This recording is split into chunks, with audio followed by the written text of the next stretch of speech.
Alright, so boom. Next up, you got George Carlin on soft language. Last year she would tell me she don't need me. Now she say she got my songs on repeat. Keep sleeping on me, but believe me, next year you gon' see me on the TV. I've been grinding. Alright, so what's good with y'all? What's good with you? What go on, gang?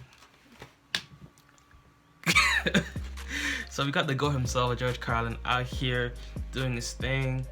Well, R.I.P. to George Carlin, but you know, luckily for me, I just recently discovered him. And for those who may not know him, I'm about to put you on to the GOAT himself, the comedic philosopher is what I like to call George Carlin.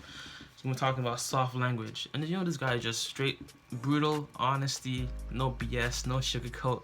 I mean, it's good once in a while to sugarcoat things to, you know, but for the most part, you gotta be authentic, you gotta be transparent. I mean, if you're gonna talk BS, then just be transparent about your BS, you know what I'm saying? Alright, so real quick before we get into the reaction though, I want to bring your attention to the idea of mindfulness and really being present in your emotions, really being present in your day-to-day activity. So as you know, this channel is all about providing you with a daily dose of edutainment. My goal is to make you laugh, brighten up your day, while also giving you information and insights that you can apply to your own personal life and make it better. So one of the things that I do on a consistent basis in my own personal life is meditation.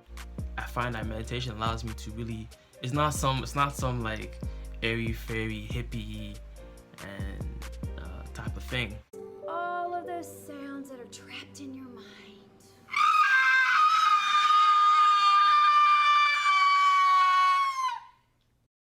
Sir, are you okay? It's something that more people definitely need to be doing. It just allows you to be more present in your emotions, more present in your day-to-day life, and rather than constantly being on social media, because I don't blame you. Social media is designed to be addictive, right? But that also hinders your ability to focus. Meditation has given me the ability to really be more focused in terms of when I'm editing videos, so I don't get distracted from this thing to the next thing, and overall just be more present in day-to-day activities, right? One major thing I will tell y'all real quick is to really help in you not being so addicted to your phone is whenever you go to the washroom, whether you're trying to pee, take a number 2 or poo, whatever it is, go to the washroom without your phone.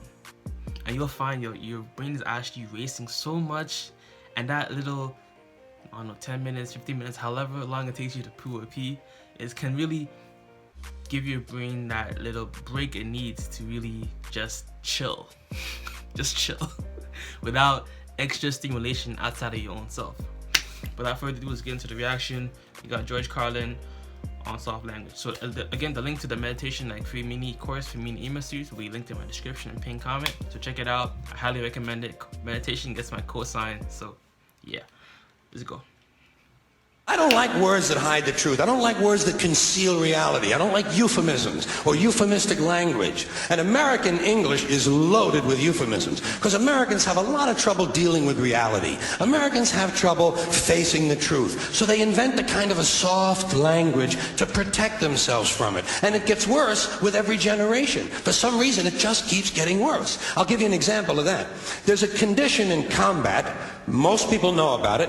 It's when a fighting person's nervous system has been stressed to its absolute peak and maximum, can't take any more input. The nervous system has either snapped or is about to snap.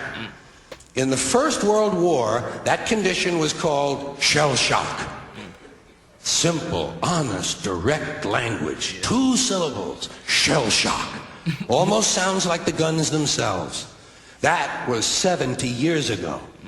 Then a whole generation went by, and the Second World War came along, and the very same combat condition was called battle fatigue. 4 syllables now. Takes a little longer to say. Doesn't seem to hurt as much.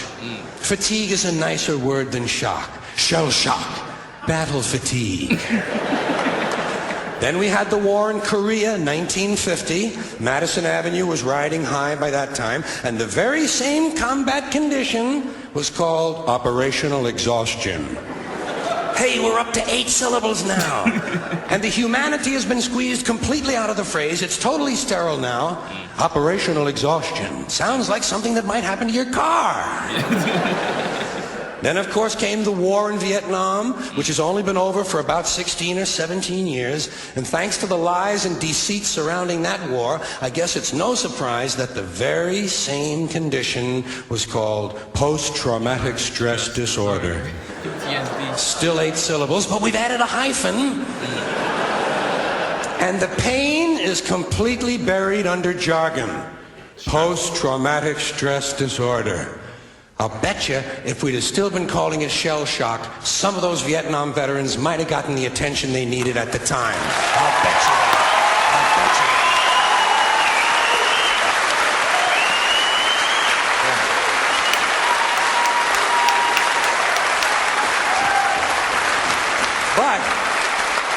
But it didn't happen. And one of the reasons is because we were using that soft language, that language that takes the life out of life. And it is a function of time. It does keep getting worse. Give you another example. Sometime during my life, toilet paper became bathroom tissue. I wasn't notified of this. No one asked me if I agreed with it. It just happened. Toilet paper became bathroom tissue. Sneakers became running shoes. False teeth became dental appliances. Medicine became medication. Information became directory assistance. The dump became the landfill. Car crashes became automobile accidents. Partly cloudy became partly sunny. Motels became motor lodges. House trailers became mobile homes. Used cars became previously owned transportation. Room service became guest room dining. And constipation became occasional irregularity. When I was a little kid, if I got sick, they wanted me to go to the hospital and see the doctor.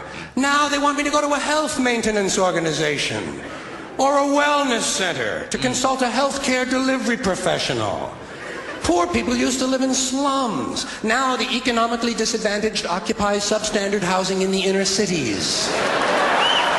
And they're broke. They're broke. They don't have a negative cash flow position. They're fucking broke. Because a lot of them were fired. You know, fired. Management wanted to curtail redundancies in the human resources area. So many people are no longer viable members of the workforce. Smug, greedy, well-fed white people have invented a language to conceal their sins. It's as simple as that. The CIA doesn't kill anybody anymore. They neutralize people. Or they depopulate the area. The government doesn't lie. It engages in disinformation. The Pentagon actually measures nuclear radiation in something they call sunshine units. Israeli murderers are called commandos. Arab commandos are called terrorists. Contra killers are called freedom fighters. Well, if crime fighters fight crime and firefighters fight fire, what do freedom fighters fight? They never mention that part of it to us, do they? Never mention that part of it.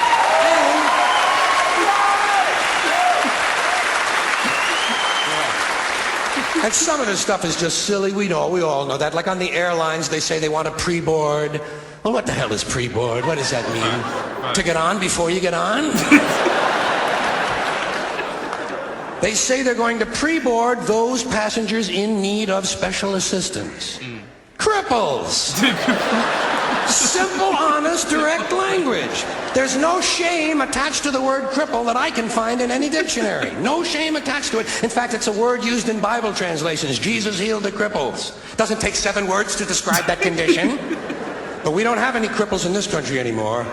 We have the physically challenged. Is that a grotesque enough evasion for you? How about differently abled? I've heard them called that, differently abled. You can't even call these people handicapped anymore. They'll say, we're not handicapped, we're handy-capable. These poor people have been bullshitted by the system into believing that if you change the name of the condition, somehow you'll change the condition. Well, hey, cousin, doesn't happen. Doesn't happen. We have no more deaf people in this country, hearing impaired. No one's blind anymore, partially sighted or visually impaired. We have no more stupid people. Everybody has a learning disorder. Or he's minimally exceptional. How would you like to be told that about your child? He's minimally exceptional. Oh, thank God for that. Psychologists actually have started calling ugly people those with severe appearance deficits. It's getting so bad that any day now I expect to hear a rape victim referred to as an unwilling sperm recipient.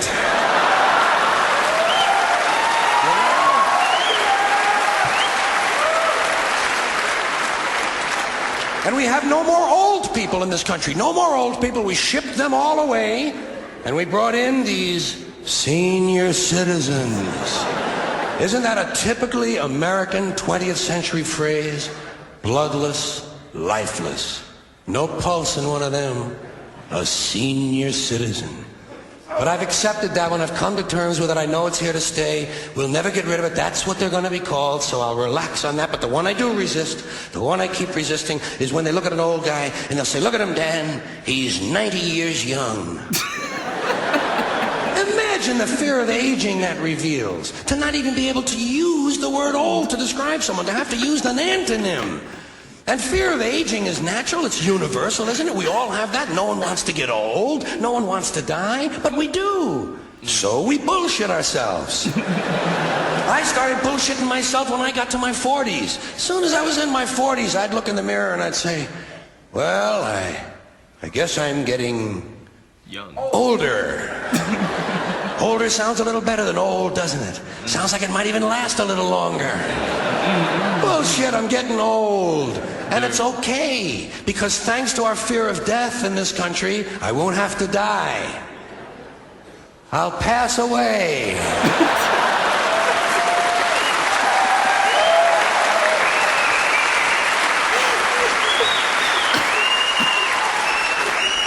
Or I'll expire like a magazine subscription. If it happens in the hospital, they'll call it a terminal episode. The insurance company will refer to it as negative patient care outcome. And if it's the result of malpractice, they'll say it was a therapeutic misadventure. I'm telling you, some of this language makes me want to vomit. Well, maybe not vomit. Makes me want to engage in an involuntary personal protein spill. Thank you all.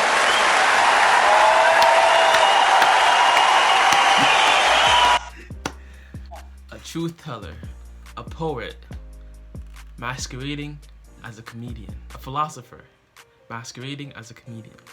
George Carlin, ladies and gentlemen, George Carlin. I feel like, we've gotten so soft, like it's actually ridiculous. So you can order an Uber. You don't even have to leave your house anymore, to be honest. You could order an Uber Eats delivery to your house. You could order groceries to pick up at the store, or I think even some places they can deliver groceries to your house as well. It's like we've gotten so convenient that we become babied, and we start. I don't know, bro. It's like we're just so babied. That's why one of the things I've done to really get out of my comfort zone and really move out is take cold showers. I know it sounds kind of crazy to some, but cold showers really just put you out of that comfort zone and just sets a precedence in your life for not being too comfortable. I definitely say being too comfortable is one of the major things that will prevent you from progressing in other things, right? Imagine typically you would say somebody who doesn't grow up in a very wealthy family probably has more ambition perhaps than somebody who was born into wealth and his parents didn't instill in him that drive and desire to make his own thing rather than relying on the parents. Stuff like that, right? But it's a lot. Anyways, if y'all want to start your meditation practices and really be more clear and not be so, have your brain scrambled by this thing or that thing, definitely check out the meditation free mini course, free mini newsletter in the description and pinned comment. As always, if it doesn't feed you, don't matter what you're watching, what you're listening to, what you're eating, because our diet is more than just what we eat. It's everything that we consume. Alright, fam. I'll see y'all in the next video. Deuces. I've been grinding all year, no promo. Making plays in the pocket like I'm Romo. Keep my head up.